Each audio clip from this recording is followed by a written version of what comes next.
एक बार की बात है, महात्मा गौतम बुद्ध जी के एक शिष्य ने यह प्रश्न किया कि हे भगवान, कर्म क्या है। महात्मा गौतम बुद्ध जी मुस्कुराए और उन्होंने जवाब दिया, वत्स, मैं तुमको एक कहानी सुनाने जा रहा हूं। इस कहानी के माध्यम से तुम सभी शिष्य यह समझ जाओगे कि कर्म क्या है। एक राजा था। वह अपने मंत्री के साथ देश का भ्रमण करने निकला। भ्रमण करते करते राजा और मंत्री एक बाजार में पहुंच गए। उस बाजार में राजा का ध्यान एक दुकानदार के ऊपर गया।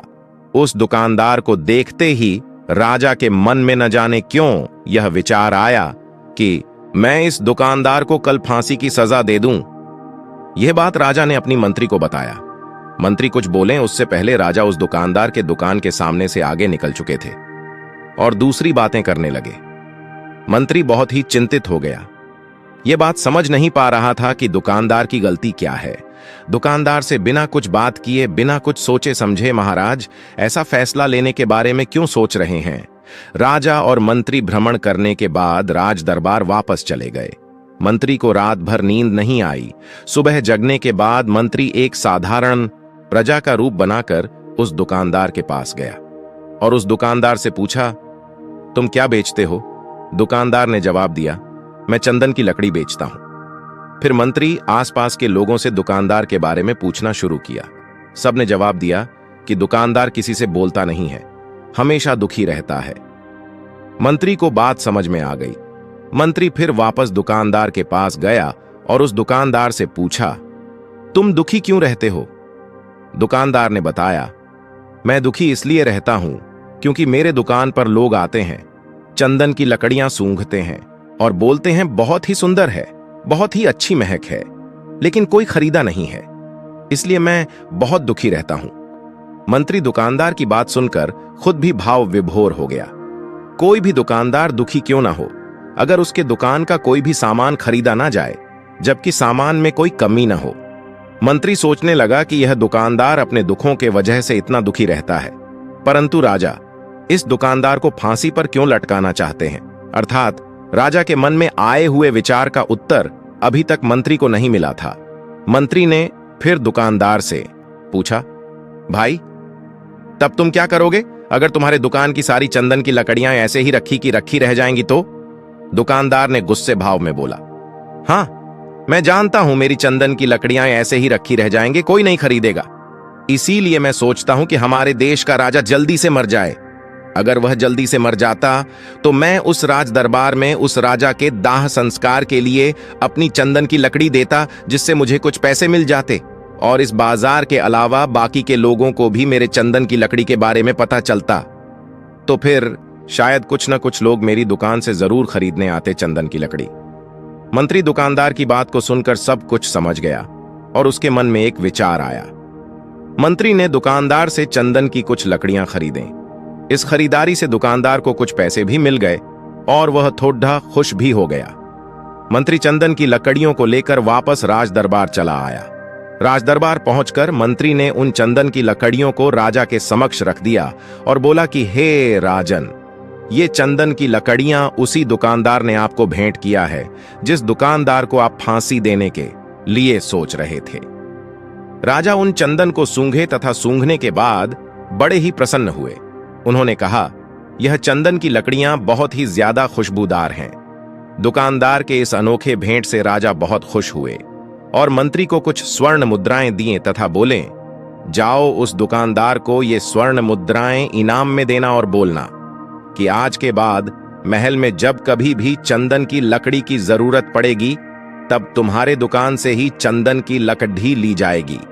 मंत्री जी मुस्कुराने लगे तथा यह सोचने लगे कि अब तो राजा के मन में उस दुकानदार को फांसी देने का विचार आ ही नहीं सकता, क्योंकि अब तो हमेशा राज दरबार के लिए चंदन की लकड़ियों का इंतजाम की जिम्मेदारी उस दुकानदार को जो मिल गई है। मंत्री स्वर्ण मुद्राओं को लेकर वापस दुकानदार के तरफ चल दिया। इधर राजा इस विचार में पड़ गए कि वह दुकानदार तो बड़ा ही अच्छा इंसान है। जिस वक्त मैं उसके बारे में यह सोच रहा था कि मैं इसको कल फांसी दे दूंगा, तब शायद उसके मन में उस समय यह विचार चल रहा था कि राजन पहली बार मेरे दुकान के सामने आए हैं, क्यों ना मैं उनको अपनी सुंदर और खुशबूदार लकड़ियों को भेंट करूं। और आज उसने मुझे भेंट भी किया। बेवजह ही मैं उसको फांसी देने के बारे में सोच रहा था। इधर मंत्री दुकानदार के पास पहुंच गया। मंत्री ने राजा के द्वारा दी गई स्वर्ण मुद्राओं को दुकानदार को देते हुए कहा कि जिन चंदन की लकड़ी को कल मैं खरीद कर लेकर गया था, उन चंदन की लकड़ियों को राजा ने बहुत पसंद किया और इनाम के तौर पर तुमको यह कुछ स्वर्ण मुद्राएं दिए हैं। दुकानदार बहुत ही खुश होने लगा। साथ ही साथ मंत्री ने उस दुकानदार को यह भी बताया कि अब आज के बाद राज दरबार में जब कभी भी चंदन की लकड़ियों की जरूरत पड़ेगी तो सारी चंदन की लकड़ियां तुम्हारी दुकान से ली जाएगी। दुकानदार मंत्री की बात सुनकर बहुत ही खुश हो गया। मंत्री ने दुकानदार से पूछा, क्यों भाई, तुम तो राजा के बारे में इतना बुरा भला सोचते थे, लेकिन राजा देखो तुम्हारी कितना चिंता करते हैं। राजा कितने अच्छे हैं। राजा अपनी प्रजा के बारे में कभी भी गलत नहीं सोचते हैं। दुकानदार मंत्री की बात से सहमत हो गया और बहुत दुखी हुआ। दुकानदार मंत्री से बोला, मैं कितना गलत सोचता था राजा के बारे में। राजा तो बड़े ही अच्छे हैं, बड़े ही भले राजा हैं। भगवान करे कि राजा की बहुत ही लंबी आयु हो।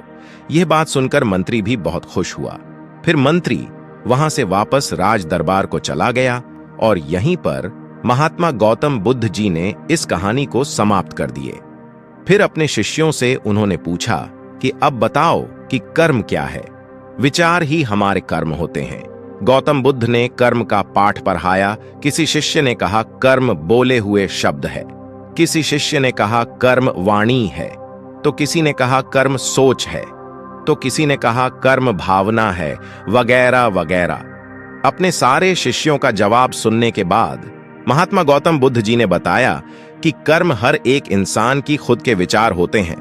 हमारे विचार जैसे रहेंगे हम वैसे ही कर्म करेंगे और उन्हीं विचारों के द्वारा की हुई कर्म हमारे सुख और दुख के लिए उत्तरदायी होंगे। अर्थात हमारे विचार अगर गलत है तो हमारे द्वारा की हुई कर्म भी गलत होगी तथा इसका परिणाम भी गलत निकलेगा। परिणाम स्वरूप हम दुखी रहेंगे। अगर हमारे विचार सही रहेंगे तो हम सही कर्म करेंगे, सही कर्म करेंगे तो फिर सही फल मिलेगा जिससे हम सुखी रहेंगे। कर्म क्या है कहानी से हमें आज क्या ज्ञान मिला? इस कहानी से हमने यह सीखा कि अगर हमारे विचार सही रहेंगे, निष्पाप रहेंगे, तो उन्हीं निष्पाप और सही सोच की वजह से ली गई हर फैसला सही होगा। जब सही फैसला लेंगे तब वह हमारे द्वारा की हुई सही कर्म होगी। जब सही कर्म होगी तो सही परिणाम मिलेगा, जिसके वजह से हम सुखी रहेंगे, हम खुश रहेंगे। तथा इसी जगह पर अगर हमारे विचार गलत रहेंगे तो हमारे द्वारा ली गई फैसला भी गलत होगी और किया गया कर्म भी गलत होगा, जिसे दुष्कर्म कहा जाता है। और उन्हीं दुष्कर्म के वजह से परिणाम भी गलत मिलेगा। जब दुष्परिणाम मिलेगा तब हम दुखी रहेंगे, परेशान रहेंगे। यह कहानी आपको कैसी लगी कमेंट्स करके जरूर बताएं तथा चैनल पर नए हो तो चैनल को सब्सक्राइब तथा वीडियो को लाइक अवश्य करें।